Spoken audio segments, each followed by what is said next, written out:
On me fait une transfusion, on me donne le sang d'un donneur et puis bien sûr on me retire aussi mon mauvais sang. Grâce à ça, ça me permet de vivre correctement pendant 6 semaines plutôt qu'être à l'hôpital tous les mois, voire presque tous les jours, être en réanimation, être entre la vie et la mort.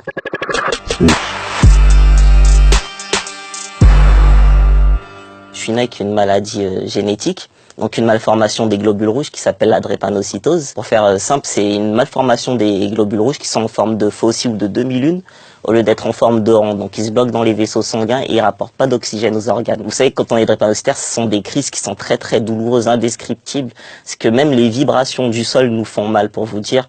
Donc j'ai vécu beaucoup de moments. J'ai été pendant 1 an et 6 mois en fauteuil roulant, donc 1 an et demi, puisque ça m'avait déclenché une ostéonécrose à la tête fémorale. Je pouvais plus marcher. J'ai fait un arrêt cardiaque aussi.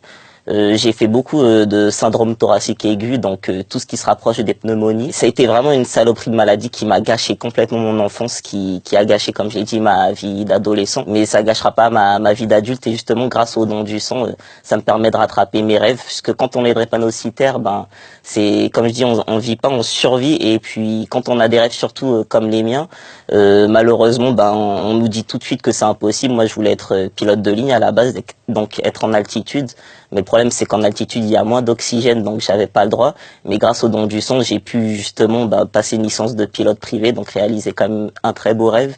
Et puis aussi ouvrir des entreprises, une à Hong Kong, et puis je voyage aussi un peu partout grâce à ça. Ça me permet aussi de faire du sport, de sortir plus souvent, enfin d'avoir une vraie vie. Je tiens à préciser aussi une chose, c'est que le don du sang, bien sûr, c'est pas que pour la drépanocytose, mais ce qu'il faut savoir et que beaucoup de personnes ne savent pas, c'est que les personnes de couleur, donc les noirs comme moi, ont un phénotype assez particulier et on peut recevoir que du sang de noir. Et le problème, c'est que les noirs ne donnent pas beaucoup leur sang.